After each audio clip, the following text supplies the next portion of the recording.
بسم الله الرحمن الرحيم ولقد أرسلنا نوحا إلى قومه إني لكم نذير مبين ألا تعبدوا إلا الله إني أخاف عليكم عذاب يوم عليم.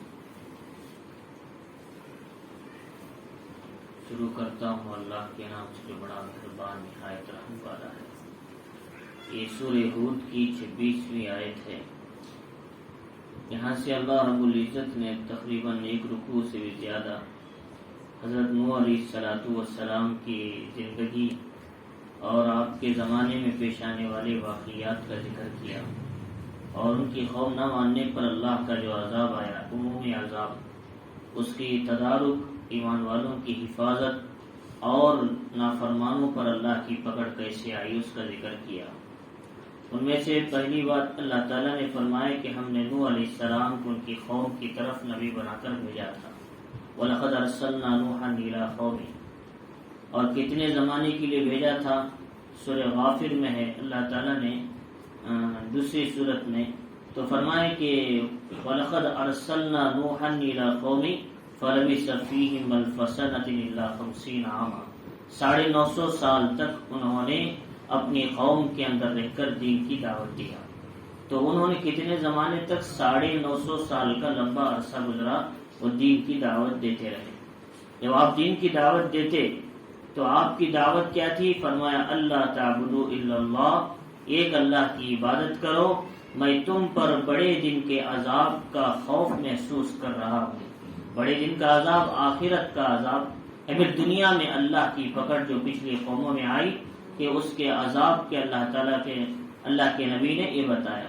اور ظاہر بات ہے کہ نوح علیہ السلام یہ پہلے رسول تھے جن کو کتاب بھی دی گئی تھی اور یہ اللہ تعالیٰ نے مستقل رسول بنا کر آپ کو ان کی قوم کی طرف بھیجا تھا. تو یہ نوح علیہ السلام جس قوم کے پاس آئے وہ قوم بتوں کی پوجا کرتی تھی. نوح علیہ السلام کے زمانے تک لوگ شرک پر نہیں تھے بلکہ عبادت کرتے تھے، ایک اللہ کے اوپر یا احکام پہ عمل کرتے تھے. لیکن نوح علیہ السلام کے زمانے میں جب بڑے لوگ چلے گئے، نیک لوگ، تو شیطان نے ان کے دلوں میں ڈالا جو بعد میں آئے کہ تم لوگ عبادت کر رہے ہیں تو سامنے اپنے بزرگوں کی فوٹو رکھ کر نماز پڑھو تاکہ تمہاری عبادت میں مزہ آ جائے، تو لہٰذا تمہیں شوق پیدا ہو جائے. تو لوگوں نے ایک تصویر بنائی، ان کی سامنے رکھ کر عبادت کرنے لگے، اس اعتبار سے کہ عبادت تو اللہ کی تھی لیکن سامنے بزرگوں کی عبادت میں شوق آنے کے لیے. لیکن جب زمانہ گزرتے گیا اس فوٹو والے کی عظمت دل میں بیٹھ گئی. تو بعد میں چلتے چلتے لوگ شیطان نے دل میں بات ڈالی ان کے آنے والی نسلوں میں، بھئی تم لوگ کس کی عبادت کر رہے ہو؟ تمہارے باپ دادو تو اس فوٹو کی عبادت کرتے تھے، تم خدا کی عبادت کر رہے ہو، تو لہٰذا فوٹو کی عبادت کرو. تو اب یہاں اللہ سے ہٹا کر اس نے فوٹو میں لگا دیا. لوگ اللہ کو چھوڑ کر فوٹو اور کیا ہے تصویروں کی عبادت کرنے لگ گئے. تو بت پرستی کا نظام چالو ہو گیا. تو اللہ تعالیٰ نے اس قوم کی طرف سب سے پہلے جس رسول کو بھیجا شرک و بت پرستی کے خلاف دعوت دینے کے لیے وہ حضرت نوح علیہ السلام تھے. 950 سال تک آپ نے دعوت دیا. ان کی قوم ان کو مارتی تھی، پیٹتی تھی، آپ بے ہوش ہو جاتے تو لوگ اٹھا کر بازو پھینک دیتے تھے. پھر دوسرے دن افاقہ ہوتا تو پھر وہی دین کی دعوت امت میں لے کر چلتے تھے. تو لہٰذا آپ کی برابر محنت تھی 950 سال تک، لیکن آپ نے کسی دن شکایت نہیں کیا اللہ میں نے دین کی دعوت دی، لوگ نہیں مانا. نوح علیہ السلام نے دن میں رات میں صبح اور شام انفرادی، اجتماعی اور عام مجمع میں جا کر آپ نے دعوت دیتے رہے، لوگ آپ کی بات نہیں سنتے تھے. اور آپ نے پھر لوگوں کو سمجھایا کہ اللہ کے سامنے توبہ کرو، استغفار کرو، اللہ تمہیں اولاد دے گا، تمہارے کھیتوں میں برکت دے گا، تمہارے نہروں میں پانی دے گا اور تمہیں مال کیا ہے اولاد میں اضافہ کرے گا، تمہارے گناہوں کو بخش دے گا. انہوں نے بار بار سمجھایا لیکن قوم نہیں مانی. تو حضرت نوح علیہ السلام نے دعوت دیا کہ لوگوں ایک اللہ کی عبادت کرو. تو چنانچہ بت پرستی کو چھوڑ دو. یہ چنانچہ اولین رسول ہیں جن کو کتاب یعنی صحیفے اور کیا ہے رسول بنا کر بھیجا گیا تھا. نبی اور رسول میں فرق ہے کہ نبی عام ہوتے ہیں جو پچھلی شریعت کو ہی لے کر چلنے کا حکم دیتے ہیں، لیکن رسول وہ ہوتے ہیں جن کو الگ شریعت الگ کتاب دی جاتی ہے، وہ اس کو لے کر آگے چلتے ہیں، پچھلی کتاب کی بھی تصدیق کرتے ہیں، جن کو رسول کہا جاتا ہے۔ تو چنانچہ نوح علیہ السلام پہلے رسول تھے جو کامل مکمل۔ تو چنانچہ نوح علیہ السلام نے سمجھایا کہ بڑے دن کے عذاب کا میں خوف محسوس کرتا ہوں، چنانچہ تم باز آ جاؤ، ایک اللہ کی عبادت کیا کرو۔ ان کی قوم کے لوگوں نے کہا، فقال الملأ الذین کفروا من قومہ، ان کے قوم کے جو کافر سردار تھے، ملا ان کے تھے سردار بڑے لوگ، فرمایا ما نراک الا بشرا مثلنا، بھئی تم نبی بول رہے ہیں کہ تمہارے پاس دلیل کیا ہے؟ اب تم بھی تو ہمارے جیسے انسان ہو، لہذا نبی کوئی فرشتہ بننا چاہیے، کوئی آسمان سے اترنا چاہیے، کوئی فلاں ہونا چاہیے، لیکن تم بھی تو ہمارے جیسے انسان ہو، تم کیسے رسول بن گئے، نبی بن گئے؟ وما نراک اتبعک الا الذین هم اراذلنا۔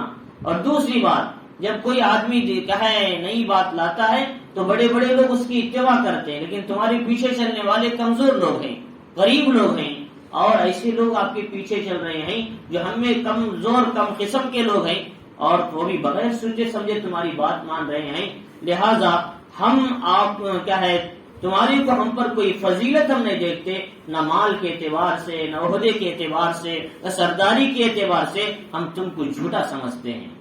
نعوذ باللہ، انہوں نے اس طریقے سے نوح علیہ السلام کے ساتھ پیش آئے۔ اور اسی سورۃ الاعراف میں نوح علیہ السلام سے انہوں نے کہا تھا، انا لنراک فی ضلالہ، ہم تم کو گمراہ سمجھتے ہیں، یہاں تک بھی انہوں نے کہہ دیا۔ تو نوح علیہ السلام نے کہا کہ لیس انا بضلالہ ولکنی رسول من رب العالمین، میں گمراہ نہیں ہوں، میں رب العالمین کی طرف سے پیغمبر ہوں جو کو دین کی بات پہنچانے کے لیے تمہاری طرف آیا ہوں۔ تو چنانچہ نوح علیہ السلام نے تو ان کو سمجھایا، تو انہوں نے کہا، انہوں نے یہ سمجھا کہ نبوت کا مطلب یہ ہے کہ اللہ تعالیٰ نبوت دینے کے لیے بڑا مالدار ہونا ہے، پیسے والے ہونا ہے۔ انہوں نے بادشاہ پر قیاس کیا نبوت کو، بادشاہ الگ ہے، نبوت الگ ہے، بادشاہ کیا ہے اس کا نظام ہی الگ ہے، اور کیا ہے نبوت کا مقام بادشاہ سے بڑا ہوا ہے۔ چنانچہ اللہ تعالیٰ نے انبیاء کو چاہے تو بادشاہ بنا سکتے تھے، لیکن نبوت اکثر انبیاء کو عطا کی، غربت میں تھے، افلاس میں تھے، پریشانیوں میں تھے، لیکن اللہ تعالیٰ نے ان کو نبوت عطا کیا، بادشاہت نہیں دی۔ یہاں کچھ انبیاء کو اللہ نے بادشاہت بھی دی، نبوت بھی دیا، سلیمان علیہ السلام، یوسف علیہ السلام، داؤد علیہ السلام، ایسے کچھ انبیاء تھے ان کو بادشاہت اور دونوں ایک ساتھ ملے تھے۔ تو لیکن اللہ تعالیٰ چاہتے تھے کہ میرے نبی کیا ہے جب دین کی دعوت دینے کے لیے جائیں، بادشاہت، لشکر، طاقت، قوت ان کے ساتھ کچھ بھی نہ ہو، ان کے یقین صرف خالص خدا کی ذات پر ہو، یہ یقین ان کے ساتھ ہو۔ تو چنانچہ اللہ تعالیٰ نے انبیاء کو جو بھیجا تو کیا ہے ایک دم سادے انداز کے ساتھ بھیجا۔ تو چنانچہ اللہ تعالیٰ فرمانے کہ انہوں نے کہا کہ ہم مالدار بھی نہیں سمجھتے، مال اعتبار سے بھی تم کمزور ہو، تمہاری اتباع کرنے والے بھی کمزور ہیں۔ چنانچہ ہرقل بادشاہ نے جب حضور صلی اللہ علیہ وسلم کا خط گیا 600 ہجری میں روم کے بادشاہ کو، ابو سفیان وہاں سفر میں گئے تھے، ابھی اسلام نہیں لائے تھے، حدیبیہ کے وقت میں اسلام لائے فتح مکہ کے موقع پر۔ تو ان سے پوچھا کہ ہرقل بادشاہ روم کا، میں پچھلے نبیوں کی تاریخ کتابوں میں نے پڑھا ہے کہ وہ جو انبیاء جو آتے ہیں ان کی اتباع کرنے والے کیسے لوگ ہیں؟ تو انہوں نے کہا کمزور قسم کے لوگ، چھوٹے قسم کے لوگ۔ فرمایا صدقتا، آپ نے سچ کہا، انبیاء کی اتباع کرنے والے شروع میں غریب لوگ ہی ہوتے ہیں، کمزور لوگ ہی ہوتے ہیں، ایک دم آ کر بڑے لوگ ان کے ساتھ نہیں مل جاتے، بعد میں بڑے لوگ بھی آ کر ملتے ہیں، لیکن ابتدا میں جو ان کی اتباع کرتے ہیں وہ غریب لوگ ہی ہوتے ہیں، کمزور لوگ ہی ہوتے ہیں۔ موسیٰ علیہ السلام کی اتباع کرنے والے کون لوگ تھے؟ وہ بنی اسرائیل، غریب تھے، مزدور تھے، چپل بنانے والے تھے، اور غلام تھے، کام کرنے والے تھے، انہوں نے وہ سب سے پہلے ان کی اتباع کیا تھا۔ تو اللہ رب العزت فرمائے تو قال یا قوم ارایتم، نوح علیہ السلام نے کہا کہ اے میری قوم تم مجھے بتاؤ، اگر میں رب کی طرف سے دلیل پر ہوں، یعنی میرے پاس ثبوت ہے میں نبی ہوں، وآتانی رحمتا من عنده، اور اللہ تعالیٰ نے اپنی طرف سے مجھے رحمت عطا کی ہو، مجھے کیا ہے نبوت عطا کی ہو، اور میں پیغمبری پر ثابت ہوں دلیل کے ساتھ، فَأُمِّيَتْ عَلَيْكُمْ، تمہاری آنکھیں بند ہیں تو میں کیا کروں؟ تم کو نظر نہیں آ رہا ہے نبوت کیا ہے، توحید کیا ہے، اور انبیاء کیا ہوتے ہیں، اور میں اس دعویٰ بھی کر رہا ہوں، دلیل بھی دے رہا ہوں، لیکن تم کو سمجھ میں نہیں آئے تو زبردستی میں تمہارے گلے میں گھنٹی ڈال کر بتا دوں کہ تم آؤ بھائی ہدایت کی طرف، لہٰذا میری ذمہ داری پہنچانا ہے، اور تمہاری آنکھوں پہ پردہ پڑا ہے تو میں کچھ نہیں کر سکتا۔ فَعُمِّيَتْ عَلَيْكُمْ أَنُلْزِمُكُمُوهَا، کیا میں اس کو کیا ہے تمہارے گلے میں زبردستی ڈال دوں، چپکا دوں تم کو تمہارے کو، وَأَنْتُمْ لَهَا كَارِهُونَ، جبکہ تم لوگ نفرت کرتے جا رہے مجھ سے دور ہوتے جا رہے، تمہاری بات تم میری بات سننے کے لیے تیار نہیں، تو میں کیسے تمہارے اوپر زبردستی کر سکتا ہوں؟ تو لہٰذا اللہ تعالی اللہ کے نبی محمد علیہ السلام نے کہا کہ جن کے دلوں پر مہر لگ چکا ہے اور ایسے لوگ ہدایت کی طرف نہیں آ رہے ہیں تو یہ تمہاری غلطی ہے، ورنہ تو ہدایت اور دین واضح ہے۔ اللہ تعالیٰ جسے چاہتے ہیں، یہ غریب کمزور لوگ ہی صحیح، لیکن ان کو اللہ تعالیٰ نے ہدایت کی طرف کھینچا، ان کے ذہن کو مبذول کیا، انہوں نے پیغمبری کو سمجھا، انہوں نے نبی کی نبوت کو سمجھا، اسلام قبول کر لیا۔ اور تم لوگ اتنے سب کچھ ہونے کے باوجود بھی تمہارے آنکھوں پہ پردہ پڑا ہے، اس میں تمہاری غلطی ہے اور تمہارا ہی نقصان ہے اس کے اندر۔ اور فرمایا کہ یا قوم لا اسألکم علیہ مالا، پھر تم یہ نہ سمجھنا کہ میں جو دعوت دے رہا ہوں کسی ووٹ اور نوٹ کے لیے نہیں، میں جو دعوت دے رہا ہوں اللہ کے لیے دعوت دے رہا ہوں، میں اس کے بارے میں کوئی اجر نہیں مانگتا تمہارے سے۔ دین کا جو بھی کام ہے اور وہ اس پر اجر پر نہیں ہوتا بلکہ بغیر اجر کے ہوتا ہے، لیکن امامت پر تنخواہ لینا جائز ہے، امامت پر تنخواہ لینا جائز ہے، لیکن قرآن پڑھنے پر پیسے لینا درست نہیں ہے۔ تو چنانچہ امامت جو ہے وقت لگاتے ہیں اسے، اور لہذا لیکن ایک آدمی طالب علم کو کیا ہے کسی کو بھی قرآن سکھاتے ہیں اس پر پیسے نہیں مانگنا، پیسے اگر دے دی الگ مسئلہ، لیکن پیسے نہیں مانگنا اس پر، یہ بہت بڑا گناہ ہے۔ کسی بھی دین کی تعلیم پر، دین کی اجرت پر، کیا ہے دین کے سکھانے پر اجرت نہیں لیا جاتا، لہذا لیکن جو امامت ہے یا پھر تدریس پر جو پیسے لیے جاتے ہیں وہ پڑھانے کے پیسے نہیں، وقت کے پیسے ہیں۔ وہ وقت اگر وہ دوسری جگہ جا کر کام کرتے تو ان کے پیٹ چلنے کا مزدوری ہو جاتی، وہ وقت کو یہاں دین کی خدمت میں لگا رہے ہیں، لہٰذا اس میں ہم نے جو تنخواہ دے رہے ہیں وہ یہ نہ سمجھنا کہ ہم نے بہت بڑا ان پر احسان کر دیا، بلکہ ان کا احسان آپ لوگوں پر ہے، اس لیے کہ وہ تمہیں دین کے لیے وقف ہو چکے ہیں، تمہیں نماز کے لیے عبادتوں کے لیے وقف ہوئے ہیں، ان کا اس میں کمال ہے۔ تو چنانچہ فرمایا، تو اسی طریقے سے فرماتے ہیں کہ ہمیں تم پر اجر نہیں مانگتا بلکہ میرا اجر تو اللہ کے ذمہ ہے، الا علی اللہ وما انا بطارد الذین آمنوا، اور میں ایمان والوں کو اب کہے ان لوگوں کو جو ایمان لائے میں اپنی مجلس سے دور نہیں کر سکتا۔ یعنی ان لوگوں نے مطالبہ کیا، آپ کے پاس کمزور لوگ بیٹھتے ہیں، نیچے طبقے کے لوگ بیٹھتے ہیں، ہم آپ کی بات سننا ہے آ کر تو ان غریب لوگوں کو ہٹاؤ، کمزور لوگوں کو ہٹاؤ، ہمارا مقام اونچا ہے، ہمارا کیریکٹر اونچا ہے، لہذا ان کو ہٹائیں گے تو ہم آ کر سنیں گے۔ اور انہوں نے کہا کہ ایسا نہیں ہو سکتا، یہ لوگ اللہ کے مقربین ہیں، اللہ نے ان کو ایمان کے لیے پسند کیا ہے، ان کے دلوں کو منتخب کیا ہے، اس سے بڑھ کر ان کا کیا اور مقام ہو سکتا ہے، لہذا میں ان کو الگ نہیں کر سکتا۔ محمد الرسول اللہ صلی اللہ علیہ وسلم جب دین کی دعوت دینے لگے تو عرب کے بڑے بڑے جو سردار تھے انہوں نے آ کر کہا، بڑے بڑے سردار عتبہ، شیبہ، ولید، اکرمہ وغیرہ وغیرہ جو لوگ تھے، انہوں نے آ کر کہا کہ ان غریب لوگ جو آپ کے پاس بیٹھتے ہیں، صہیب رومی، بلال حبشی، عمار ابن یاسر، حذیفہ، یہ جو کمزور لوگ بیٹھے ہیں، زید ابن حارثہ، ان کو ہٹاؤ، ہمارے لیے الگ مجلس قائم کرو، ہم بڑے لوگ ہیں، آ کر آپ کی دین کی بات سنیں گے۔ اللہ نے آیت اتاری، وَاصْبِرْ نَفْسَكَ مَعَ الَّذِينَ يَدْعُونَ رَبَّهُمْ بِالْغَدَاةِ وَالْعَشِيِّ يُرِيدُونَ وَجْهَهُ وَلَا تَطْرُدِ الَّذِينَ يَدْعُونَ رَبَّهُمْ بِالْغَدَاةِ وَالْعَشِيِّ يُرِيدُونَ وَجْهَهُ۔ اللہ تعالیٰ نے سورۃ الانعام میں، اللہ تعالیٰ نے سورۃ الکہف میں دو جگہ بتایا کہ ان غریب اور کمزور لوگوں کو جو ایمان پر ہیں، دین پر قائم ہیں، اللہ کی رضا کے لیے صبح و شام عبادت میں لگے ہیں، ان کفار کے مقابلے میں، ان مالداروں کے مقابلے میں، ان بڑی حیثیت گھمنڈی والوں کے مقابلے میں، لہذا کبھی ان غریب کو اپنی مجلس سے دور نہ کرنا۔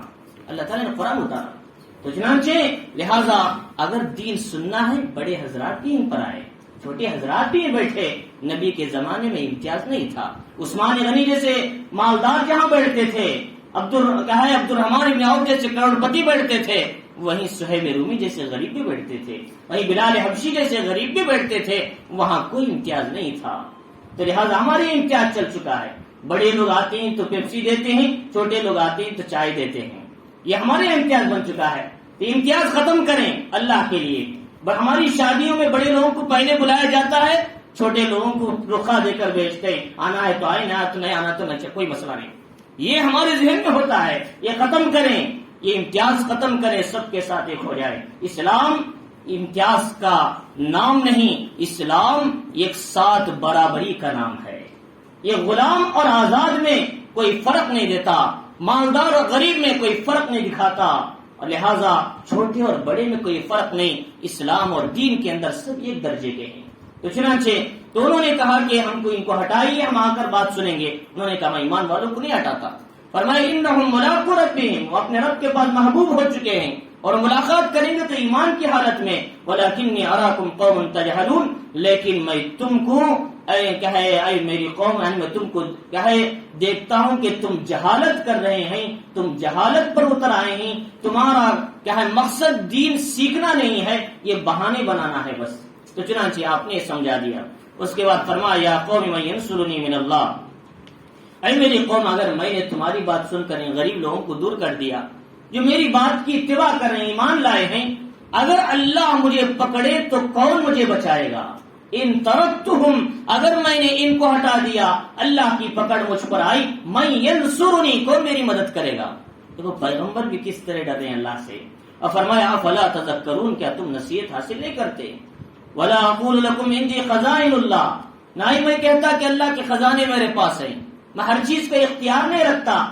پیغمبر خدا کے حکم کا منتظر رہتا ہے۔ ان ہوا الا وحی یوحا، نبی وہ کہتے ہیں جو وحی کی جاتی ہے، وما ينطق عن الهوى، اپنے دل سے کچھ نہیں بولتے، یہ نبی کی ذمہ داری ہے۔ تو چنانچہ میں نے کہتا کہ میرے پاس دنیا کے خزانے ہیں، میرے پاس اختیارات ہیں، میں با اختیار نہیں ہوں۔ ولا عالم الغیب، میں علم غیب بھی نہیں رکھتا۔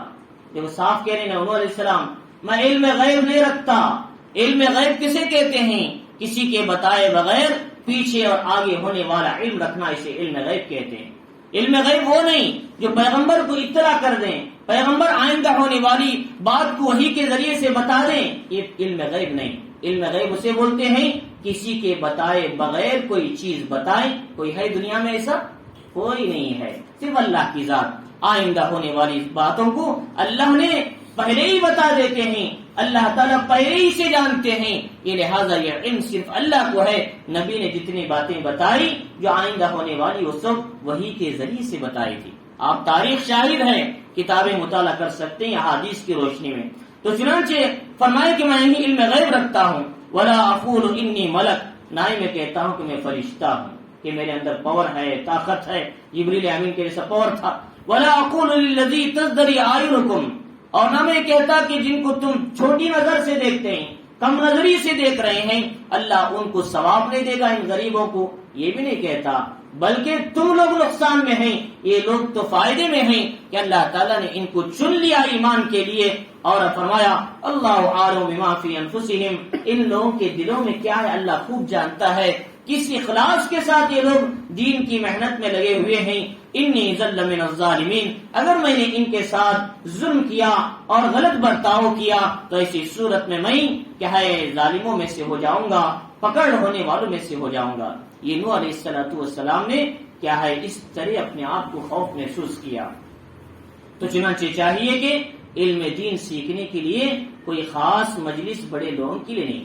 امام مالک رحمۃ اللہ علیہ کا زمانہ تھا، ہارون رشید کے 2 بیٹے آئے علم دین سیکھنے کے لیے، ان کو جگہ نہیں ملی۔ اس زمانے میں 20,000 کا مجمع حدیث پڑھنے کے لیے بیٹھتا تھا، چپل جہاں چھوڑتے ہیں وہاں بیٹھنے لگے۔ ہارون رشید وقت کے زمانے کے بادشاہ کے بیٹے، انہوں نے کہا ہمارے لیے امام مالک کے بازو تخت لگاؤ۔ امام مالک نے کہا میرے پاس علم سیکھنا ہے، چپل کے بعد جگہ ملے تو وہاں بھی بیٹھ کے سیکھنا ہے۔ یہ بادشاہ، یہ حاکم، یہ کرسی والے کا کوئی مقام میرے پاس نہیں علم حدیث کے مقابلے میں، آپ نے سب فرمایا تھا۔ تو چنانچہ تو ہارون رشید بادشاہ کے 2 بیٹے، وہ جب علم حدیث پڑھنے آتے جگہ نہیں تو چپل جہاں چھوڑتے وہاں بیٹھ کے بھی حدیث سنا کرتے تھے۔ تو یہ تھا علم دین سیکھنے کا شوق۔ چنانچہ ایک دن ہارون رشید آئے، انہوں نے کہا کہ کیا ہے امام مالک رحمۃ اللہ علیہ کے زمانے میں کہ وہ کیا ہے وضو کرا رہے تھے، تو شاگرد اور استاد میں کیسا ادب ہونا چاہیے۔ تو طالب علم پانی ڈال رہے ہیں اور یہ آپ پیر دھو رہے ہیں، تو انہوں نے کہا کہ حضرت یہ کیا کام کرا رہے ہیں آپ؟ امام مالک ڈر گئے کہیں میں ان سے خدمت تو لینا، اس لیے غصہ ہو رہے۔ حضرت ایسی بات نہیں، بلکہ قادم کا کام یہ ہے پیر بھی وہی دھلائیں اور پانی بھی وہی ڈالیں، پانی بھی وہی ڈالیں پیر، اور ایک ہاتھ سے آپ کے پیر دھوئیں، ایک ہاتھ سے پانی ڈالیں، یہ استاد کا صحیح ادب ہے۔ یہاں رشید نے استاد کیا ہے، استاد کو شاگرد کا جو مقام ہے اور شاگرد کی جو ادب ہے یہ سمجھایا۔ دوسرے ہوتے تو کیا بولتے ہیں، کیا ہمارے بچے سے کام کرا رہے ہیں؟ ہارون رشید نے کہا حضرت آپ جو ادب لے رہے ہیں، ان سے خدمت لے رہے ہیں، صحیح طریقے سے لیجئے کہ پانی بھی یہی بچہ ڈالیں اور پیر بھی یہی بچہ دھوئے، تم کیوں ہاتھ سے دھو رہے؟ یہ تھا اس زمانے میں شاگرد اور استاد کا ادب و طریقہ۔ تو چنانچہ جب جا کر اللہ تعالیٰ نے ان کو علوم عطا کیے تو فرمایا کہ اس طریقے سے کہ فرمایا کہ نوح علیہ السلام نے کہ میں ان سب چیزوں کا کوئی اختیار نہیں رکھتا، اگر میں نے ایسا کیا تو میری طرف سے یعنی اللہ کی طرف سے پکڑ آئی۔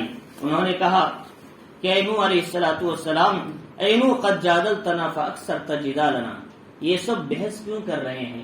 بحث کا زمانہ ہو گیا، بہت بحث کر چکے آپ۔ چنانچہ فاکثرت جدالنا فاتنا بما تعیدنا، اگر ہمت ہے تو وہ عذاب لا کر دکھاؤ جس کا تم ہم سے وعدہ کر رہے ہو، ان کنت من الصادقین، اگر تم سچے پیغمبر ہو۔ انہوں نے عذاب کی جلدی کی، طلب کیا عذاب۔ اب نوح علیہ السلام دعوت دیتے دیتے تھک چکے تھے، 950 سال 800 سال کا عرصہ گزر چکا تھا اور قوم ایمان لانے کے لیے تیار نہیں، 40 یا 80 آدمی مانے تھے۔ اللہ نے کہا اب ان کے بعد کوئی ایمان لانے والا نہیں ہے۔ اب یہ ہے اولاد کا سلسلہ بھی بند کر دیا، اب نسلیں بھی بند ہو گئی۔ اب جتنے تھے جو عقل والے تھے، ان کو سمجھ تھی، پھر بھی انہوں نے ایمان نہیں لایا۔ چلو بچہ ہے سمجھ میں نہیں، چلو چھوٹا آدمی ہے سمجھ نہیں، عقل بھی دیا، علم بھی دیا، سب کچھ دیا تھا، پھر بھی نبی کی بات نہیں مانی۔ چنانچہ اللہ تعالیٰ نے کہا کہ قال انما یاتیکم بہ اللہ، نوح علیہ السلام نے کہا لوگوں کہ یہ عذاب تو اللہ لائے گا، انشاء یہ وعدہ اللہ کا پورا کرے گا، انشاء اگر اللہ چاہے، وما انتم بمعجزین، تم اس کے عذاب سے کہیں بھاگ نہیں سکتے۔ اللہ کی پکڑ جب آئے گی، یہ میری ذمہ داری نہیں، عذاب لانا معجزے لانا میرا کام نہیں، میرا کام دعوت پہنچانا، میرا کام دین سنانا، عذاب لانا معجزے اتارنا یہ اللہ کے قبضے میں ہے، میرے ہاتھ میں نہیں ہے۔ چنانچہ ولا ينفعكم نصحي ان اردت ان انصح لكم، میں تو تمہارے ساتھ خیر خواہی کرنا چاہتا ہوں، کتنا بھی خیر خواہی کروں تم کو نفع نہیں پہنچتا، اس لیے کہ اللہ نے تمہارے دلوں پر مہر لگا دیا گمراہی کی۔ کیا فرمایا ان کان اللہ یرید ان یغویکم، اللہ تمہیں گمراہ کرنا چاہتا ہے تمہارے اعمال کے بدولت، میں کتنی بھی نصیحت کروں تمہیں نصیحت فائدہ نہیں دیتی۔ وہ ربکم، تمہارا پروردگار ہے، وإلیہ ترجعون، تم کو اسی کی طرف لوٹنا ہے۔ تو ام یقولون افترا، انہوں نے کہا کہ کیا تم نے اپنی طرف سے اس کو گڑھ کر لا لیے؟ فرمایا قل ان افتریت، اگر میں نے اس کو اپنی طرف سے گڑھ کر لایا ہوں پیغمبری کو، یعنی دین کی دعوت وغیرہ کو، فعلی اجرام، اس کا وبال تو مجھے ہوگا، وانا بریء مما تجرمون، لیکن میں بری ہوں اس سے جو تم گناہ کرتے ہیں، تمہارے گناہ کا نہ مجھ سے تعلق ہے نہ میرے اعمال کا تم سے تعلق ہے۔ اگر میں تم لوگ کہتے ہیں میں نے اپنی طرف سے بنا کر لایا تو اس کا ذمہ دار میں ہوں، لیکن تم میری بات کو مانو اور تسلیم کرو۔ وَأُوحِيَ إِلَىٰ نُوحٍ أَنَّهُ لَن يُؤْمِنَ مِن قَوْمِكَ، اللہ نے کہا اے نوح اب بس کرو، یہ لوگ ماننے کے لیے تیار نہیں ہیں، اب یہ عذاب مانگتے ہیں تو عذاب لا کر ہی دینا اچھا ہے، ان کے لیے مناسب ہی ہے، ان کی اصل انجام تک ان کو پہنچایا جائے۔ تو اللہ تعالیٰ نے کہا یہ ایمان لانے والے نے آپ کے قوم میں سے الا من قد آمن، مگر اب تک جو ایمان لا لیے، اب اس کے بعد کوئی ایمان لانے والا نہیں ہے۔ اب یہ نوح علیہ السلام کو معلوم ہو گیا اب ایمان لانے والے کوئی نہیں ہیں، مایوس ہو چکے ہیں۔ تو ایسے وقت میں آپ نے کہا رب لا تذر علی الارض من الکافرین دیارا، اے اللہ کسی کافر کو اس زمین پہ نہ چھوڑ، سب کو ختم کر دے۔ کہ اللہ جب حضرت نوح علیہ السلام نے جب دعا کیا تو فرمایا کہ سارے کے سارے لوگ اللہ کے عذاب کے شہے جمگھٹے میں آ گئے۔ انہوں نے کہا انتظرہم، اگر ان کو چھوڑیں گے تو ان کی جو اولاد پیدا ہوگی وہ فاجر اور فاسق ہوگی، میں نے اب تک جو محنت کیا اس پر پانی پھیر دے گی، تو چنانچہ ان میں سے کسی کو نہ چھوڑ، سب کو تباہ کر دے۔ نوح علیہ السلام نے جب یہ بات کہی تو اللہ تعالیٰ نے حکم دیا فلا تبتئس بما كانوا يفعلون، کہ اب ان کے بارے میں جو ایمان نہیں لائے افسوس مت کرو، اب ان کا انجام ان کو ملے گا۔ اچھا اب تم تیاری کرو، واصنع الفلک بأعیننا ووحینا، تم ہماری نگرانی میں، ہماری سپروائزنگ میں، وہ بوحینا ہماری ہدایات اور انسٹرکشن کے مطابق تم ایک جہاز تیار کرو، اسٹیمر۔ تو چنانچہ آپ نے کشتی بنانا شروع کیا۔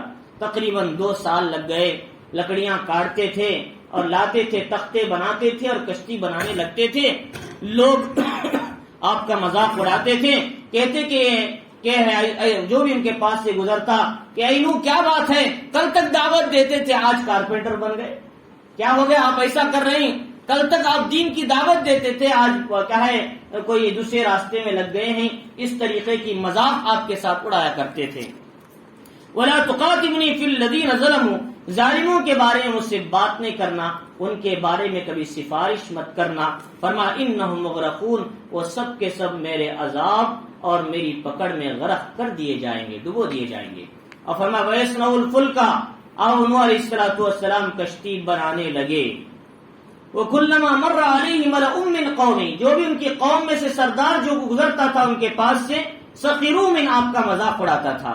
انہوں نے کہا ان تسخروا منا، اگر تم ہمارا مذاق اڑاتے ہیں تو فَإِنَّا نَسْخَرُ مِنْكُمْ كَمَا تَسْخَرُونَ، جیسا تم ہمارا مذاق اڑاتے ایک دن ہم بھی تمہارا مذاق کریں گے۔ جب پتہ چلے گا، جب طوفان آئے گا آسمان سے، موسلادھار بارش ہوگی، زمین کے چشمے ابل پڑیں گے، یہ سمندر بن جائے گی پوری زمین، جب ایمان والوں کو کشتی میں حفاظت ملے گی اس وقت ہم بھی ہنسیں گے، پتہ چلے گا اب تم جو کرنا ہے کرو۔ اب بعض اسرائیلی روایات میں آیا ہے کشتی جب بنا کر رکھ دی، لوگوں نے آ کر غلاظت کر دیا، اسے لوگ آ گئے، پھر اس میں کیا ہے گندی ہو گئی، اس کے بعد لوگ آ کر کیا ہے اس میں ایک آدمی گیا، کھجلی لگ گئی، گر گیا، وہ گندگی لگ گئی، جو لوگوں نے گندگی کی تھی اسے اپنے جسم کو مل لیا۔ یہ سب جھوٹی باتیں ہیں، ان میں سے کوئی اصل بات نہیں۔ تو چنانچہ وہ کشتی جو بن گئی، تو کشتی بننے کے بعد 2 سال کا مدت لگی، اور وہ کشتی جو بنی تھی جو ایسا لمبا جو ہے یہ 600 فٹ لمبی تھی، ایسی وہ جو کشتی بنی تھی 600 فٹ یعنی 300 ہاتھ کی لمبی تھی۔ 300 ہاتھ بولیں گے، یہ ہاتھ 2 قدم کا ہوتا ہے، یہاں سے پکڑ کے یہاں مونڈے تک، یہ 1 قدم نہیں ہوتا، 2 قدم، ہمیں قدم سے اندازہ لگائیں گے تو 300 ہاتھ کا ڈبل یعنی 600 فٹ لمبی وہ کیا ہے کشتی آپ نے بنائی تھی۔ 600 فٹ لمبی تو بہت لمبی ہوگی، اندازن اگر لگائیں گے تو ایسا چوڑا پن جو تھا، چوڑا پن یہ فرمایا 100 قدم کا تھا، 100 فٹ کا چوڑا پن 100 فٹ اور لمبا پن 600 فٹ۔ اس اندازے سے یہ کشتی اتنی بڑی تھی کہ آرام سے اگر حساب لگاتے تو ریل کے 5 ڈبے بن سکتے ہیں اگر کھڑا کیا جائے ایک کے بازو ایک، تو اتنی بڑی کشتی تھی۔ تو چنانچہ اس کی جو اونچائی تھی 60 فٹ اونچی تھی، اس میں 60 فٹ مطلب اس کے 3 حصے تھے، 20-20 فٹ پر ایک یعنی ایک حصہ بنایا گیا تھا، اس اعتبار سے اتنی بڑی کشتی بنائی گئی تھی۔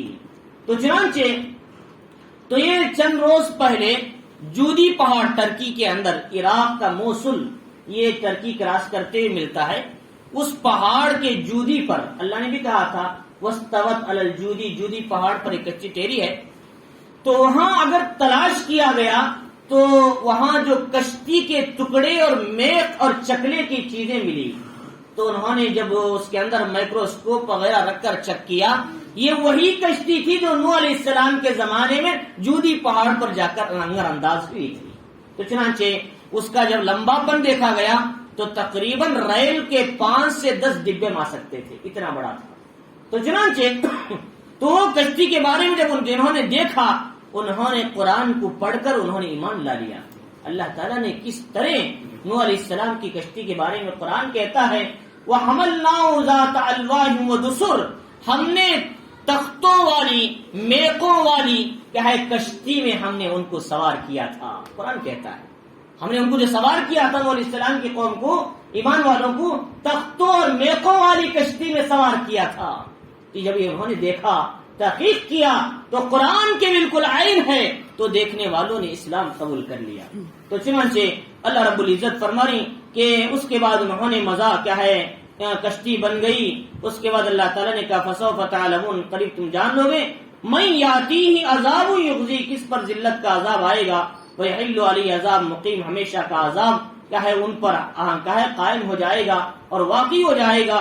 حَتَّىٰ اِذَا جَاءَ أَمْرُنَا، جب ہماری پکڑ آئی، عذاب آیا، وَفَارَتِ النُّورُ، جہاں جہاں چشمے نظر آتے تھے وہ سب پانی سے ابلنے لگے۔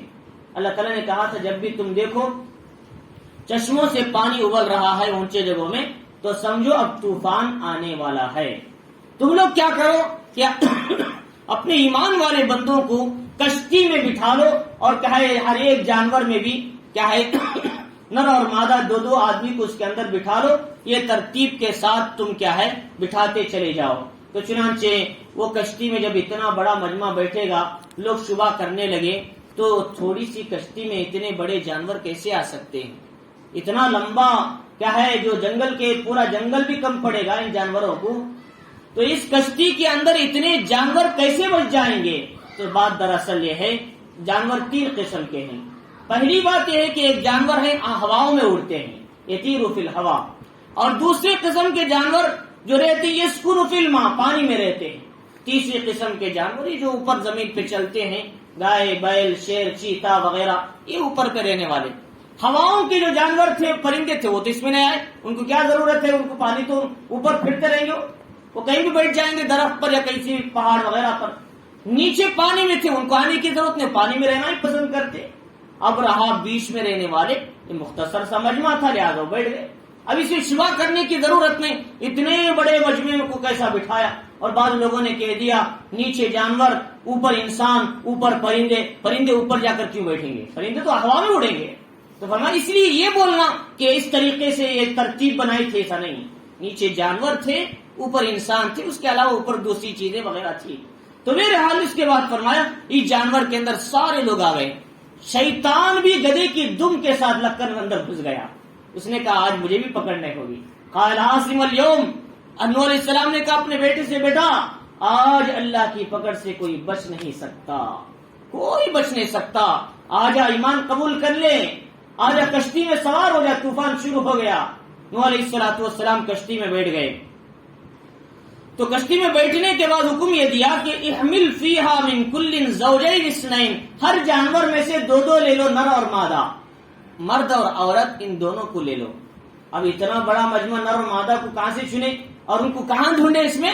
تو فرمایا کہ تم ہاتھ ایسے لگاؤ جانوروں پر، ان میں مادہ الگ ہو جائیں گے، اور کیا ہے جو نر جو ہیں مرد وہ الگ ہو جائیں گے اللہ کے حکم سے۔ تو چنانچہ یہ الگ ہو گئے، یہ الگ ہو گئے، تو ان دونوں کو اس میں چڑھا دیا گیا۔ چڑھانے کے بعد سانپ اور بچھو آئے، دونوں نے کہا کہ ہم کو بھی چڑھاؤ۔ تو انہوں نے کہا کہ تمہیں زہریلی چیزیں ہو، تمہیں نقصان پہنچانے والی چیزیں، لہٰذا تم کس میں چڑھایا جائے گا؟ روایت میں آتا ہے کہ انہوں نے کہا کہ ہم آپ سے وعدہ کرتے ہیں جو بھی آپ کا نام لے گا، یعنی کیا ہے ہم کیا ہے وہ اللہ سے پناہ مانگے گا، ہم ایسے آدمی کو کبھی بھی ڈسیں گے نہیں، زہر نہیں لگائیں گے۔ تو چنانچہ نوح علیہ السلام نے ان کو چڑھا لیا۔ سر علماء نے لکھا ہے جو آدمی صبح اور شام سلام علی نوح فی العالمین 7 مرتبہ پڑھتے ہیں، اسے کوئی زہریلی چیز ہاتھ تک نہیں لگاتی۔ تو چنانچہ یہ اس وقت کا وعدہ تھا، انہوں نے کیا تھا نوح علیہ السلام سے۔ تو نوح علیہ السلام کی وہ شخصیت ایسی تھی، اللہ تعالیٰ نے جانوروں میں بھی ان کا رعب ڈالا تھا۔ تو چنانچہ آپ کا یہ نام جو پڑھتے ہیں سلام علی نوح فی العالمین، تو کوئی جانور اس کو زخم نہیں کرتا۔ تو اس کے بعد فرمایا کہ تو انہوں نے جو سوار کر لیا الا من سبق علیہ القول، فرمایا کہ تم ان لوگوں کو سوار کر لو ایمان والوں کو، لیکن آپ کے گھر والوں کو بھی، مگر جن پر عذاب کی بات ثابت ہو چکی ہے۔ ان کی ایک بیوی وائلہ تھی، ان کا ایک بیٹا کنعان تھا، یہ دونوں ایمان نہیں لائے تھے۔ فرمایا ان کو تو عذاب کی بات ثابت ہو چکی ہے، ان کو مطلب جو آپ کے دوسرے بچے ہیں جو سام، حام، یافس، ان کی بیویاں ہیں 3 ایمان لائی تھی، آپ اور آپ کی بیوی جو اصل حقیقی ایمان والی تھی، آپ اس میں چڑھ جائیے۔ اور ان کے ساتھ 78 آدمی تھے، 80 آدمی تھے، آدھے مرد تھے، آدھی عورتیں تھیں، اس کے بعد جانور تھے، یہ سب کیا ہے سوار ہو گئے۔ چنانچہ نوح علیہ السلام جب سوار ہوئے تو اس وقت میں فرمایا کہ وما آمن معه الا قلیل، آپ کے ساتھ ایمان لانے والے بہت کم، تھوڑے لوگ تھے۔ اللہ تعالیٰ بتاتے ہیں کہ نوح علیہ السلام پر جو ایمان لانے والے تھے بہت کم لوگ تھے، یہاں آمن قلیل کا لفظ لایا، تو یعنی بتانے کے لیے آپ کی اتنی بڑی محنت پر بھی ایمان لانے والے بہت کم لوگ ایمان لائے تھے، تو سمجھو آپ کے دل کو کتنی تکلیف پہنچی ہوگی۔ تو لہٰذا ہم ایک بار دعوت دے کر، 2 بار دعوت دے کر سمجھ جاتے ہیں ہم نے دعوت کا حق ادا کر دیا۔ نوح علیہ السلام نے 950 سال دعوت دے کر بھی آپ یہ نہیں کہہ رہے کہ میں نے دعوت کا حق ادا کیا۔ تو چنانچہ اس کے بعد انہوں نے کہا کہ جب یہ مسئلہ ہوا تو آپ نے فرمایا سوار ہو جاؤ، سوار ہو گئے۔ وقال اركبوا فيها بسم الله مجريها ومرساها، کہ جب اس میں سوار ہو جاؤ اور یہ کہو کہ اللہ کے نام سے کشتی کا چلنا اور یہ کشتی کا رکنا، یہ کشتی کا رکنا اور چلنا اللہ کے نام سے ہے، یہ بول کر سوار ہو جاؤ۔ جب تک اللہ نے چاہا کشتی چلتی رہے گی، جب اللہ نے چاہا کہ طوفان رک جائے کشتی رک جائے، نہ اس کا چلانا ہمارے ہاتھ میں نہ اس کا روکنا ہمارے ہاتھ میں ہے۔ وہ علیہ الصلوۃ والسلام نے کہا، کہتے ہیں رجب کی 10 تاریخ تھی، محرم کی 10 تاریخ تک یہ طوفان چل رہا تھا، تقریباً 180 دن 6 مہینے لگ چکے تھے۔ تو چنانچہ 6 مہینے تک مسلسل بارش تھی اور آسمان سے بھی بارش اور موسلادھار بارشیں ہوتی، زمین سے پانی ابل رہا تھا جیسے سمندروں میں ابلتا ہے۔ کشتی اڑتے اڑتے اڑتے جودی پہاڑ سے بھی اونچی ہو گئی، بڑے بڑے پہاڑوں پہ پانی آ گیا۔ اب یہ اس وقت میں آپ نے اپنے بچے سے کہا کہ وہی اسی لیے علماء نے لکھا ہے جب تم کشتی کا سفر کرو پانی میں تو ایسی صورت میں تم یہ کہو بسم اللہ مجریہا و مرساہا ان ربی لغفور الرحیم، یہ دعا پڑھنا مستحب عمل ہے۔ لیکن معمول سواری پر فلیٹ میں جائیں گے وہ تو سواری کی دعا پڑھنا ہے، سبحان الذی سخر لنا ھذا، لیکن یہاں کشتی میں پانی کے اسٹیمر میں چلو تو یہ دعا پڑھ لیا کرو۔ اس کے بعد فرمایا کہ وہی تجری بہم فی موج کالجبال، تو چنانچہ وہ کشتی موجوں میں چلنے لگی، پہاڑ کی طرح چل رہی تھی پانی میں، اور اتنی دور تک چکر لگائی، کعبۃ اللہ جہاں ہے اس کے اطراف میں بھی اس نے چکر لگایا۔ کعبۃ اللہ کہ اللہ تعالیٰ نے اس عمارت کو آسمانوں پہ اٹھا لیا، اسی سے اس کا جو گڈھا ہے وہ نیچے پانی میں تھا، یہ کشتی بھی کعبۃ اللہ کے اطراف میں چکر لگائی تھی۔ تو چنانچہ یہ کئی 6 مہینے تک مسلسل چکر لگاتے لگاتے یہ کشتی، فرمایا ایسے ماحول میں ان کا بیٹا پہاڑ پر چڑھا ہوا تھا، کنعان، اس نے کہا ونادا نوح ابن وکان فی مازل، وہ ایک کنارے میں کھڑا تھا پہاڑ پر، نوح علیہ السلام نے اپنے بیٹے سے کہا کنعان سے، یا بنی ارکب معنا، بیٹا ہمارے ساتھ سوار ہو جا، ولا تکن مع الکافرین، کافر کو ساتھ نہ ہو جاؤ، ایمان لاؤ، ہماری کشتی میں سوار ہو جاؤ۔ تو قال سآوی الی جبل، اس نے کہا میں پہاڑ پر پناہ لے لوں گا، پہاڑ کو پانی کو نہ ہے، پہاڑ پر کوئی نہیں لا سکتا پہاڑ تک پانی۔ تو فرمایا کہ ابھی یہ بات چل رہی تھی، یاسمنی من الماء، جو مجھے پانی بچا لے گا میں پہاڑ پر چڑھ جاؤں گا، ابھی یہ بات پوری نہ ہوئی تھی۔ تو انہوں نے کہا کہ لا عاصم اليوم من امر اللہ الا من رحم، بیٹا آج اللہ کی پکڑ سے کوئی بچ نہیں سکتا، اللہ جس پر رحم کرے وہی بچ سکتا ہے۔ بات چل رہی تھی، وحال بینہم الموج، ایک لوٹ آئی پہاڑ کی طرح کنعان کو اٹھا کر لے کے چلے گئی۔ تو فرمایا وحال بینہم الموج فکان من المغرقین، وہ غرق ہونے والوں میں سے ہو گیا۔ تو چنانچہ اللہ رب العزت نے انہیں سوچا نوح علیہ السلام کا بیٹا ہے، اسے کیوں غرق کرنا ہے۔ اللہ کہتے ہیں نوح کا بیٹا ہو یا بیٹی ہو، نوح کی بیوی کیوں نہ ہو، ایمان ہے تو نوح کے خاندان والے ہیں، ایمان نہیں تو آپ کا خاندان والے نہیں ہیں۔ اللہ نے کہا ایمان پر آدمی کی کامیابی ہے کہ میں فلاں کا ہوں میں فلاں کا، یہ نہیں چلتا۔ آخرت میں ایمان ہے، عمل صالح ہے تو وہاں اللہ کی یہاں کامیاب ہوگا۔ لہذا عمل کے بغیر، ایمان کے بغیر یہ کہے میں فلاں بزرگ کی دامن پکڑ کے جنت میں جاؤں گا، یہ اس کی سوچ ہے، ہرگز نہیں ہو سکتا۔ تو چنانچہ اس لیے فرمایا کہ اللہ کے نبی علیہ الصلوۃ والسلام نے بھی ایک مرتبہ کہ اے آل بنی ہاشم، بنو زہرا، کہ تم کہیں اس فکر میں نہ رہ جانا، میں تمہیں بچا لوں گا، میرا دامن پکڑ کے جنت میں جاؤ گے، ایسا ہرگز کبھی نہ سوچنا، بلکہ عمل کرنا، عمل کرو، اللہ کو راضی کرو، عمل جیسا کرو گے ویسا جنت میں تم جاؤ گے۔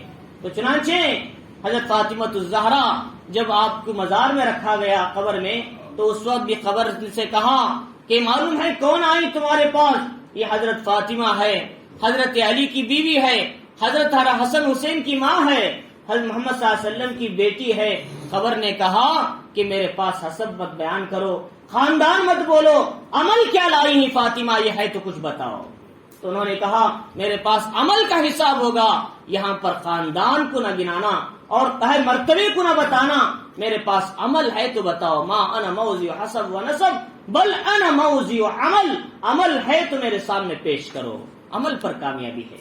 تو چنانچہ اس لیے فرمایا آدمی نہ خبر میں بغیر عمل کے کامیاب ہوتا ہے، نہ حشر میں بغیر عمل کے کامیاب ہوتا ہے، نہ قبر میں کسی کا دامن پکڑ کے عذاب سے بچ سکتے ہیں، نہ حشر میں کسی کا دامن پکڑ کے عذاب سے بچ سکتے ہیں۔ تو چنانچہ اس لیے فرمایا کہ جب آدمی کو اٹھایا جائے گا قبر میں، سوال ہوگا تمہارا رب کون ہے، تمہارا دین کیا ہے، تمہارے نبی کون ہیں، اس کے بعد نبی کو بتایا جائے گا ما تقول هذا الرجل، ان کے بارے میں تم کیا کہتے ہو جو آدمی اللہ کے حکموں پر چلا ہے، نبی کی سنتوں پر چلا ہے۔ وہ کہے گا ھذا محمد الرسول اللہ صلی اللہ علیہ وسلم، تو کہیں گے انت فوز، تو کامیاب ہو گیا، نم کنومت العروس، سو جا ایسے دلہن سویا کرتی ہے، قیامت تک تجھے آرام ہی آرام ہے۔ لیکن جو کہتا ہے میں نہیں جانتا، تو فرشتے کہیں گے لا دریتا ولا تلیتا، کیا تو جاننے کی فکر نہیں کیا، کیا تو قرآن نہیں پڑھا، کیا تو حدیث نہیں پڑھا، کیا نبی کی سنتوں پر نہیں چلا، معلوم کرنے کی کوشش نہیں کیا؟ تیری عمر 60 سال کا موقع تھا، 50 سال کا موقع تھا، 40 سال کا موقع تھا، 70 سال کا موقع تھا، کم از کم آخری دنوں میں تو سدھر جاتا، آخری دنوں میں تو معلوم کرتا، آخری دنوں میں تو سنت پہ عمل کر لیتا، فکر کرتا، تو کیا تجھے وہ موقع نہیں ملا؟ تو چنانچہ اس وقت کیا جواب دیں گے؟ کہیں گے کہ دیکھ کہ تیرا ٹھکانہ جنت تھی، اگر تو جواب دیتا لیکن یہ تیرا ٹھکانہ اب نہیں ہے، تو جہنم میں جانا پڑے گا، جہنم میں چلے جا۔ تو وہیں سے قبر کے اندر کھڑکیاں دوزخ کے ہواؤں کی کھول دی جائیں گی، وہیں سے گرم گرم بھاپ اور سانپ اور بچھو خچر کے برابر جہنم میں قبر کے عذاب میں داخل کر دیے جائیں گے۔ تو چنانچہ وہ عذاب ہوگا قبر کا، لہذا قبر کے عذاب کے بارے میں کوئی انکار نہ کرے۔ تو میرے حال میں سناتا تو پھر کیا ہے، گھبرا جاتے۔ اللہ کے نبی نے فرمایا لو تعلمون ما عالم لضحكتم قليلا ولبكيتم كثيرا، خبر کے بارے میں میں جو جانتا ہوں، آخرت کے بارے میں میں جو جانتا ہوں، اگر تم جان لیتے تو تمہارا ہنسنا بند ہو جاتا، تم پوری زندگی روتے ہوئے لگ جاتے تھے، اللہ کے نبی نے فرمایا۔ تو چنانچہ یہ آخرت کا دن بڑا خطرناک دن ہے، اور خبر کی زندگی بڑی خطرناک ہے۔ اس سے پہلے کامیاب وہ ہے جس نے اپنی زندگی کو بنا لیا۔ ان الذين قالوا ربنا الله ثم استقاموا، وہ کون ہے جس نے اللہ کو مضبوط تھام لیا، توحید پر قائم رہا، پھر کہا میں اس پر قائم ہوں اور اسی پر زندگی گزار کے جاؤں گا۔ یہ آدمی کو دنیا سے لے کر بشارت، خبر تک، آخرت تک یہ بشارتیں ملتی رہیں گی۔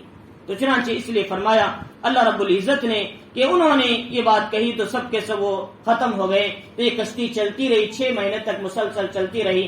عاشورہ کے دن یہ کشتی جودی پہاڑ پہ جا کے ایسے رک گئی۔ تو نوح علیہ السلام نے جب اللہ تعالیٰ نے حکم دیا کہ قیل یا ارض ابلعی ماءکی، اے زمین تو پانی نگل جا، تو زمین نے سارے پانی کو یک ساتھ نگل دیا، لیکن کچھ پانی باقی تھا، وہ سمندر کی شکل میں بن گیا۔ آج بھی جو سمندر کی شکلیں ہیں بہت سی نوح علیہ السلام کے طوفان کے زمانے کے اثرات ہیں وہ۔ تو چنانچہ لیکن دوسری چیز جو تھی آپ نے فرمایا کہ وقیل یا ارض ابلعی ماءکی، اللہ نے کہا پانی تو پی لے یعنی سکھا دے، تو چنانچہ وہ پانی کے پورے طور پر نگل لیا۔ ویا سما اقلی، آسمان سے کہا تو پانی برآیا بر، تو تھم جا، پانی نہ برس، چنانچہ آسمان بھی رک گیا۔ وغیظ الماء، پانی ختم ہو گیا۔ وقضی الامر، اللہ کا حکم پورا ہو گیا، سوائے ایمان والوں کے کوئی زمین کے اندر نہیں بچا، سب کے سب ختم ہو گئے۔ تو چنانچہ اس کے بعد اب واستوت علی الجودی، یہ کشتی جا کر جودی پہاڑ پر لنگر انداز ہو گئی۔ لنگر ہونے کے لیے ایسے بیچ میں بڑے بڑے پتھر ہوتے ہیں، ان میں جا کے کریکٹ ایسا سیٹ ہو جاتی ہے۔ تو یہ کشتی بھی پہاڑوں کے بیچ میں جا کر ایسے بیٹھ گئی۔ تو حضرت نوح علیہ السلام نے کوے کو بھیجا تو مردار کھانے میں جا کر لگ گیا، جا چک کر زمین پہ کتنا پانی ہے۔ اور کبوتر کو بھیجا تو اس کے پیر میں جتنا کیچڑ لگا تھا اس سے پتا چلتا تھا کہ پانی کم ہو رہا ہے، سوکھ رہا ہے۔ تو چنانچہ تو اس کو آپ نے دعا دیا کہ تو نے بہت اچھا کام کیا، لہذا تجھ سے کبھی بھی خوف نہیں ہوگا۔ لہذا کبوتر کو آپ دیکھتے ہیں کہ ہمارے گھروں میں بے خوف رہتا ہے، لیکن کوا ہم سے ڈرتا ڈرتا پھرتا ہے۔ یہ حضرت نوح کی بد دعا کا اثر تھا۔ تو چنانچہ اس کے بعد یہ ساری چیزیں وہاں تحقیق کرنے کے بعد تو حکم یہ دیا کہ وقیل بعدا للقوم الظالمین، اور ظالموں کے لیے اللہ کا عذاب ہے اور پھٹکار ہے۔ چنانچہ وہ سب کے سب ختم کر دیے گئے۔ اب ایمان والے بچے، ان کی نسل میں حضرت سام، حام، یافس 3 بیٹے تھے، انہی کی نسل سے دوبارہ دنیا کا نظام چلا۔ اسی لیے نوح علیہ السلام کو آدم ثانی کہا جاتا، یعنی پھر دوبارہ اولاد کا نسل چلنے کے لیے اللہ تعالیٰ نے آدم علیہ السلام کے بعد حضرت نوح کو 3 بیٹوں کو چنا تھا، انہی سے پھر نظام چلا، انہی سے پھر کیا ہے نسل انسانی کی ابتدا ہوئی۔ اس کے بعد اللہ تعالیٰ سے نوح علیہ السلام نے کہا وَنَادَى نُوحٌ رَبَّهُ، نوح علیہ السلام نے اپنے رب سے کہا فَقَالَ رَبِّ إِنَّ ابْنِي مِنْ أَهْلِي، کہ اے میرے پروردگار، میرے گھر والے پانی میں چلے گئے، میرا بیٹا بھی چلے گیا پانی میں، میرے کچھ لوگ بھی چلے گئے، تیرا وعدہ ہے انت حکم الحاکمین، تو بہترین فیصلہ کرنے والا ہے، تو حاکموں کا حاکم ہے، ذرا ان کو عذاب سے بچا لے۔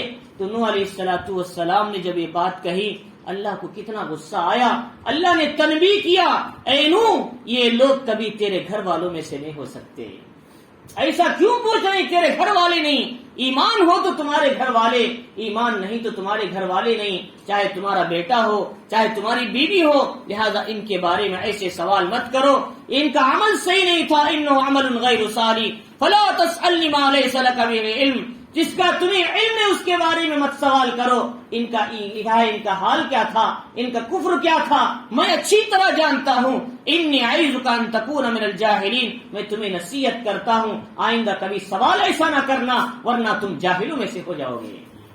جب نوح علیہ السلام جیسے پیغمبر کو اللہ اتنا ڈرا رہے ہیں تو ہم اور تم یہ کہیں کہ کسی بزرگ کے دامن پکڑ کے جنت میں جائیں گے تو کتنا غلط خیال ہے۔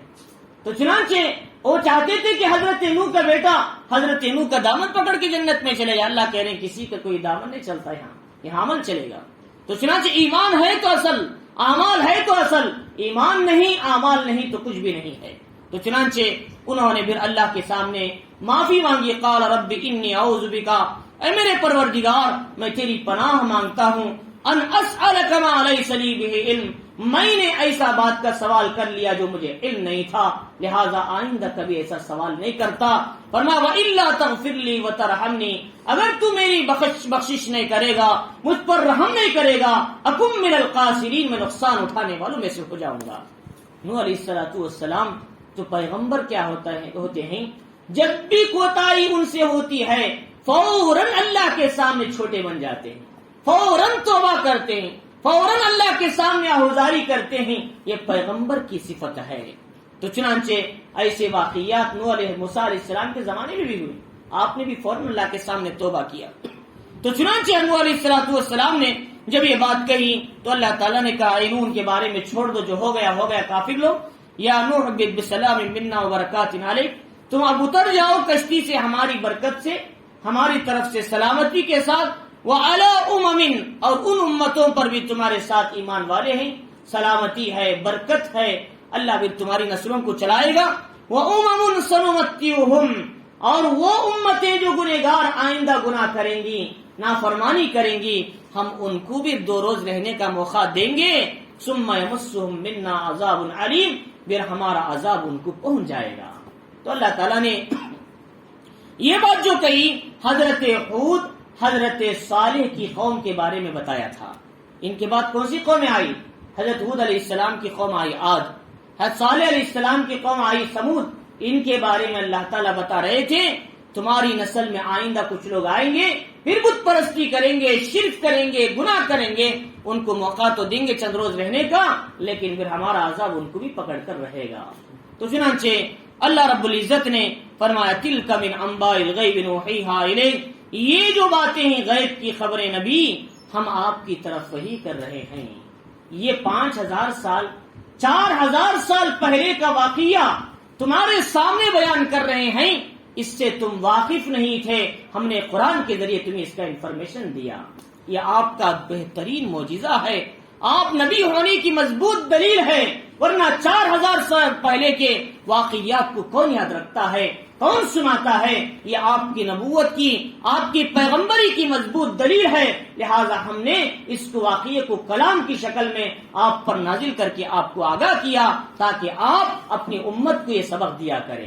تو چنانچہ اللہ رب العزت نے فرمایا ما کنت تعلمها انت ولا قومك من قبل هذا، آپ اسے نہیں جانتے تھے نہ آپ کی قوم اس سے پہلے، فاصبر، صبر کیجئے نبی، آپ بھی دعوت دیتے ہیں، لوگ تکلیف دیتے ہیں، پریشان کرتے ہیں، کوئی شاعر کہتا ہے، کوئی کاہن کہتا ہے، کوئی مجنون کہتا ہے، کوئی دیوانہ کہتا ہے، کوئی آپ کے چہرے پر نعوذ باللہ تھوکتا ہے، کبھی آپ کے راستے میں کانٹے بچھاتا ہے، کوئی نعوذ باللہ کیچڑ اٹھالتا ہے، کوئی پتھر مارتا ہے، کوئی دیوانہ کہتا ہے، لیکن صبر کیجئے، نوح علیہ السلام نے بھی صبر کیا تھا، تم بھی صبر کرو، ان العاقبۃ للمتقین، یقین مانو متقیوں کا بہترین انجام ہے۔ تو چنانچہ اللہ رب العزت نے تو اس میں یہ بتایا کہ نوح علیہ السلام نے کیا ہے پوری ذمہ داری کے ساتھ اللہ کے احکام کو انہوں نے کما حق ادا کیا اور اپنی قوم تک بات پہنچائی۔ اس واقعے کو سنا کر نبی کو بھی تسلی دی جا رہی ہے۔ اللہ رب العزت نے آگے ایک اہم بات کی طرف اشارہ کیا، وَإِلَىٰ عَادٍ أَخَاهُمْ هُودًا، ان کے بعد جو قوم آئی وہ ہود علیہ السلام کی تھی، جن کو عاد کی طرف ہم کے بھائی ہود کو بھیجا تھا۔ ہود علیہ السلام عاد کے اندر ہی آپ پیدا ہوئے، انہی میں بڑے ہوئے، انہی کے اندر اللہ تعالیٰ نے آپ کو پیغمبر چنا۔ چنانچہ انہوں نے کہا، اے میری قوم، ایک اللہ کی عبادت کرو، تم نے اپنے دل سے خدا بنا لیا ہے گڑھ کر، ایسا سب چھوڑ دو۔ یا قوم لا اسألکم علیہ اجر، میں تم سے اجر نہیں مانگتا، میرا اجر تو میرے پروردگار کے ذمہ ہے جس نے مجھے پیدا کیا۔ افلا تعقلون، کیا تم نہیں سمجھتے؟ یا قوم استغفروا ربکم ثم توبوا الیہ، تو انہوں نے کہا، اے میری قوم، استغفار کرو اپنے رب کے سامنے اور توبہ کرو، اللہ آسمان سے بارش برسائے گا مسلسل اور تمہاری قوت میں اور مزید قوت عطا کرے گا۔ حضرت ہود علیہ السلام کے زمانے میں قحط سالی کا نظام چل چکا تھا، اولادیں مر رہی تھی اور پریشان تھے لوگ۔ ایسی صورت میں نبی نے کہا، لوگوں اگر تم ایمان لا لو گے تو تمہاری اولاد بھی محفوظ رہے گی، تمہارے لیے اللہ تعالیٰ بارش کا نظام چلائے گا، قحط سالی کو بھی اللہ تعالیٰ ختم فرمائیں گے اور حالات کو درست فرمائیں گے۔ تو چنانچہ ان کی قوم نے کہا کہ وَلَا تَتَوَلَّوْا مُجْرِمِينَ، اور تم مجرم بن کر پیٹ پھیر کر نہ چلے جاؤ۔ اس وقت میں قالوا یا ہود ما جئتنا ببینہ، انہوں نے کہا کہ اے ہود، ہمارے پاس کوئی دلیل لے کر آئے ہو، وما نحن بتارکی آلہتنا، کہ دلیل تو لے کر آؤ کہ ہم ہمارے معبودوں کو آپ کے کہنے پر چھوڑنے والے نہیں ہیں، وما نحن لک بمؤمنین، ہم آپ پر ایمان لانے والے بھی نہیں۔ سورۃ الاعراف میں حضرت ہود علیہ السلام نے دین کی دعوت دی تو ان کی قوم نے کہا، قال الملأ الذین کفروا من قومی انا لنراک فی صفاہا، کہ ہم تم کو بے عقل سمجھتے ہیں، بے وقوف سمجھتے ہیں۔ تو انہوں نے کہا انہوں نے کہا کہ ما انا بصفاہا، میں بے وقوف نہیں بلکہ میں اللہ کی دین کی بات کو تم تک پہنچانے کے لیے آیا ہوں۔ کس طرح صبر کے ساتھ پیغمبروں نے دین کی بات پہنچائی۔ لیکن یہود علیہ قوم عاد جو تھی بڑی لمبی تڑنگی قوم تھی، کرین جو کام کرتی ہے یہ اپنے ہاتھوں سے کام کر لیتے تھے، بڑے بڑے پتھروں کو آسانی سے چھین لیتے تھے اور پہاڑوں کو نیچے گرا دیتے تھے، ایسی طاقتور قوم تھی یہ۔ اللہ تعالیٰ نے کہا کہ ان نقول الا تراک بعض آلہتنا بسوء، انہوں نے کہا کہ اے ہود، شاید ہمارے جو معبود ہیں ان کی کوئی نحوست تم کو لگ گئی ہے، ان کی بددعا تم کو لگ گئی ہے، لہذا تم ایسے غلط بات کہہ رہے ہو۔ قال انی اشہد اللہ، آپ نے کہا نہیں، میں اللہ کی گواہی دیتا ہوں، واشہدوا انی بریء مما تشرکون، اور تم بھی گواہی دو اور تم گواہ رہو، میں ان سب سے بیزاری کا اظہار کرتا ہوں جنہیں تم شریک ٹھہرا رہے ہو اللہ کے ساتھ۔ تو حضرت ہود علیہ السلام نے جب یہ بات کہی، من دونی فکیدونی جمیعا، اور میرے اللہ کے سوا تم سارے مجمع کو بلا لو، میرے خلاف مکر کر لو اور پھر مہلت بھی نہ دو، انی توکلت علی اللہ ربی وربکم، میں اپنے پروردگار پر بھروسہ کرتا ہوں، وما من دابۃ الا هو آخذ بناصیتها، جو بھی جاندار ہے اس کی پیشانی کے بال خدا کے ہاتھ میں ہے، اللہ جب چاہے اس کے دل کو پھیر سکتے ہیں، اللہ جب چاہے اسے پکڑ سکتے ہیں۔ اسی لیے محمد الرسول اللہ صلی اللہ علیہ وسلم نے فرمایا، بندے کا دل اللہ کی دو انگلیوں کے درمیان ہے، اللہ کبھی بھی پلٹ سکتے ہیں، اگر ایسا پلٹ دے تو ایمان والا اٹھا اور دوسری طرف پلٹ دے تو وہ کافر ہو جا سکتا ہے، اللہ کی پکڑ کبھی بھی آ سکتی۔ تو چنانچہ اللہ کے نبی نے ایک دعا سکھائی، اللہم یا مقلب القلوب ثبت قلبی علی دینک، یا مصرف القلوب صرف قلبی علی طاعتک، اے دلوں کے بدلنے والے، پھیرنے والے، میرے قلب کو دین پر ثابت قدم فرما۔ یا مقلب القلوب ثبت قلبی علی دینک، دین پر جما دے میرے دل کو، اے دلوں کے پھیرنے والے، فرمایا میرے دل کو کیا ہے اپنے دین کی طرف پھیر دے، یا مصرف القلوب صرف قلبی علی طاعتک، تیرے اطاعت کی طرف میرے دل کو پھیر دے، میرے دل کو دین پر جما دے، میری کیا ہے میرے دل کو تیری اطاعت کی طرف پھیر دیں۔ یہ اللہ کے نبی دعا کیا کرتے تھے، لہذا ہم کو بھی دعا کرنی چاہیے۔ تو چنانچہ اس کے بعد انہوں نے یہ کہا کہ ان ربی علی صراط مستقیم، میرا رب تو سیدھے راستے پر کیا ہے، اور سیدھے راستے پر ہے، وہ سیدھے راستے کی دعوت دیتا ہے۔ فَإِن تَوَلُّوا، اگر تم نے اعراض کیا، میری ذمہ داری تم تک میں نے پہنچا دیا، جو میرے رب نے مجھے رسالت کی ذمہ داری دی تھی، وَيَسْتَخْلِفُ رَبِّي قَوْمًا غَيْرَكُمْ، اور اگر تم نے نہیں مانا اللہ تمہاری جگہ دوسرے لوگوں کو لائے گا، میرا پروردگار، وَلَا تَضُرُّونَهُ شَيْئًا، تم اس کا کچھ بگاڑ نہیں سکتے، نقصان نہیں پہنچا سکتے۔ إِنَّ رَبِّي عَلَى كُلِّ شَيْءٍ حَفِيظٌ، میرا پروردگار ہر چیز پر نگہبان ہے۔ لیکن قوم نہیں مانی۔ وَلَمَّا جَاءَ أَمْرُنَا نَجَّيْنَا، جب ہمارا حکم آیا، کیا حکم آیا؟ اللہ کی طرف سے حکم آیا کہ فَأَخَذَتْهُمُ الرَّجْفَةُ، زلزلہ ہونے لگا زمین میں۔ جبریل امین کو حکم دیا شہر کے دروازے پکڑ کر چیخ لگاؤ۔ آپ نے جب چیخ لگائی، ان کے کانوں کے پردے پھٹ کر زمین پہ گر کر مر چکے تھے، اور فرمایا آسمان سے کڑک آئی بجلی کی، اور جبریل امین کی آواز تھی، زمین سے زلزلہ تھا، ان تینوں نے ان سب کو موت کی گھاٹ اتار دیا۔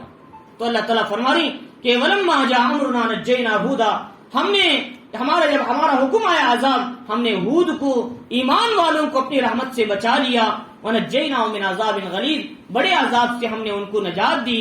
وَتِلْكَ عَادٌ جَحَدُوا بِآيَاتِ رَبِّهِمْ، یہ عاد جنہوں نے اپنے رب کی آیتوں کا انکار کیا، اپنے رسول کی نافرمانی کی، وَاتَّبَعُوا أَمْرَ كُلِّ جَبَّارٍ عَنِيدٍ، ہر ظالم سرکش کی انہوں نے اتباع کیا۔ وَأُتْبِعُوا فِي هَٰذِهِ الدُّنْيَا لَعْنَةً، دنیا میں بھی ان پر لعنت کر دی گئی، اور قیامت تک، قیامت کے دن بھی۔ أَلَا إِنَّ عَادًا كَفَرُوا رَبَّهُمْ، اور یاد رکھو عاد جو ہے ان کے رب کی طرف سے جو انہوں نے کفر کیا تھا، ایسے لوگوں کے لیے اللہ کی طرف سے پھٹکار ہے اور اللہ کا عذاب ہے۔ تو میرے حال میں نے جو عذاب کی بات بتائی، یہ جو عذاب ہے یہ قوم سمود کا عذاب ہے، قوم عاد کا عذاب وہ نہیں۔ قوم عاد کا عذاب جو ہے 7 رات 8 دن کی ہوا آئی۔ اللہ تعالیٰ فرماری کہ وفی عاد اذ ارسلنا علیہم الریح العقیم، کہ فرمائے کہ 7 رات 8 دن کی جب ہوا آئی تیزی کے ساتھ، یہ ہوا ان کو اٹھا کر اوپر تک لے جاتی تھی، پھر زمین پر پٹک کر مار دیتی تھی، ان کے ٹکڑے ٹکڑے ہو کر گر جاتے تھے۔ یہ قوم عاد کا عذاب تھا۔ وہ جو بتایا میں قوم سمود کا عذاب، یہ جو قوم عاد کا عذاب تھا، تو جب نیچے گرتے جیسے کھجور کے تنے ہوتے ہیں ویسے نیچے گرے ہوئے مرے ہوئے تھے۔ فرمایا وَسَخَّرَهَا عَلَيْهِمْ 7 لَيَالٍ و8 أَيَّامٍ حُسُومًا فَتَرَى الْقَوْمَ فِيهَا سَرْعًا كَأَنَّهُمْ أَعْجَازُ نَخْلٍ خَاوِيَةٍ، یہ ایسے جیسے کھجور کے کھوکھلے تنے نیچے زمین پر پڑتے ہیں، ایسی یہ قوم پڑی ہوئی تھی۔ فَهَلْ تَرَى لَهُم مِّن بَاقِيَةٍ، اللہ نے کہا کیا کسی کو تم نے باقی دیکھا ہے؟ سب کے سب ختم ہو چکے تھے۔ اللہ تعالیٰ نے قوم عاد کو اس طرح عذاب کے ساتھ ختم کر دیا، گویا ہوا بھی اللہ کے تابع ہے، پانی بھی اللہ کے تابع ہے، اور یہ آگ بھی اللہ کے تابع ہے، اور اسے مٹی بھی اللہ کے تابع ہے۔ دنیا میں 4 ایسے عنصر ہیں جو انسان کے اندر بھی داخل ہے۔ انسان 4 چیزوں سے بنا ہے، مٹی سے بنا ہے، ہوا سے بنا ہے، آگ سے بنا ہے، اور مٹی کیا ہے اسی طریقے سے پانی سے بنا ہے۔ یہ 4 عنصر ایسے ہیں، اللہ کی پاور فل عنصر ہیں، اس لیے انسان کے اندر بھی داخل ہے۔ اس لیے انسان کو غصہ بھی آتا ہے، اس لیے کہ آگ سے بنا ہے، مٹی بھی ہے، اس کے اندر تواضع بھی کبھی آ جاتا ہے، اور پانی کی صفت ہے، اس کے اندر کبھی نیک اعمال پہ لگتا ہے تو لوٹوں کی طرح نیک اعمال پہ کھج جاتا ہے۔ اور فرمایا اس کے اندر کیا ہے ہوا، یعنی اسی طریقے سے پانی کی صفت ہے اور ہوا کی بھی صفت ہے، لیکن کبھی کبھی وہ جھونکوں میں چلے جاتا ہے، باطل کے مختلف انداز سے گناہوں کے اندر کھج جاتا ہے۔ لہذا اللہ تعالیٰ نے قوم عاد کو جو چنا عذاب کے لیے، وہ ہوا کو چنا، یہ ہوا نے ان سب کو تباہ کر دیا۔ اور قوم کیا ہے فرعون کو تباہ کرنے کے لیے جس عنصر کو چنا اللہ تعالیٰ نے، وہ پانی کا کیا ہے عنصر تھا، اللہ تعالیٰ نے ان کو چنا، اور ایسے ہی دوسری قوموں میں اللہ تعالیٰ نے مختلف عذابات بھیج کر انہی چیزوں میں سے اللہ تعالیٰ نے ختم کیا۔ تو میرے حال ان آیتوں میں سب سے پہلی بات نوح علیہ السلام کا تفصیلی واقعہ، ان کے بعد اللہ تعالیٰ نے کہا تھا تمہارے بعد جو قومیں آئیں گی اگر وہ ایمان والی ہیں تو کوئی مسئلہ نہیں، اگر کفر پر ہیں تو ان کو بھی چند دن موقع دیا جائے گا، پھر ہماری پکڑ آئے گی تو وہ سب کے سب تباہ اور ہلاک ہو جائیں گے۔ ان کی ایک مثال میں نے قوم عاد کی آپ کے سامنے سنایا، اس لیے کہ جب کوئی بات آتی ہے اس کی ایک مثال بھی سمجھانا ہے، جب جا کر بات سمجھ میں آتی ہے۔ چنانچہ ان کے بعد قوم سمود آئے، ان کے بعد ابراہیم علیہ السلام کا زمانہ آیا، تو یہ جو قومیں ہیں قوم عاد قوم سمود حضرت نوح کے بعد کی تھی، ان کے بعد جو آئے وہ پیغمبر ابراہیم علیہ السلام سے سب بنی اسرائیل کا سلسلہ چلا تھا۔ تو اللہ رب العزت ہمیں نوح علیہ السلام کے اس واقعے کو سمجھنے اور اس واقعے کے اندر عبرتیں حاصل کرنے اور اپنی زندگی کی وقت سے پہلے اصلاح کرنے اور ان لوگوں پر اپنا اعتماد بٹھانے کے بجائے کسی کے اور کے دامن کو پکڑنے کی فکر کرنے کے بجائے اپنے اعمال کی اصلاح کرنے کی کوشش کریں، اللہ کے لیے اپنے اعمال کو درست کریں۔ وقت آنے سے پہلے پھر توبہ کا دروازہ بند ہو جائے گا تو پھر اس کے بعد ہمیں توبہ کا موقع نہیں ملے گا، اور کب ہماری موت آ سکتی ہے کسی کو کوئی پتہ نہیں۔ ایک سلام پھیرنے کے بعد دوسرے سلام پھیرنے سے پہلے بھی آدمی کی جان جا سکتی ہے، لہذا اس لیے جب موقع ہے فوراً عمل کر لو، توبہ کر لو، اور جب موقع ملا فوراً اعمال کا فوراً وہ عمل کر لو۔ اب آدمی سامنے بیٹھا ہے، اشراق کا وقت ہو گیا، فوراً پڑھ لو، یہ نہ سوچو کل سے میں اشراق شروع کروں گا، تہجد کا موقع ہے تہجد پہلے پڑھ لو، یہ نہ سوچو میں کل تہجد پڑھوں گا، اور نماز کا موقع ہے نماز پہلے پڑھ لو، یہ نہ سوچو کہ میں کل نماز پڑھوں گا، صدقے کا موقع ہے فوراً صدقہ کرو، یہ نہ سوچو میں کل صدقہ کروں گا، کل تک کسی انسان کے رہنے کا کوئی موقع نہیں ہے۔ تو چنانچہ وقت کو بادروا بالاعمال الصالحہ، اعمال میں جلدی کرو وقت سے پہلے کہ پھر تمہیں رکاوٹیں آ جائیں، پھر وہ عمل کرنے میں تمہارے لیے مشکل ہو جائے۔ اللہ رب العزت ہمیں ان باتوں کو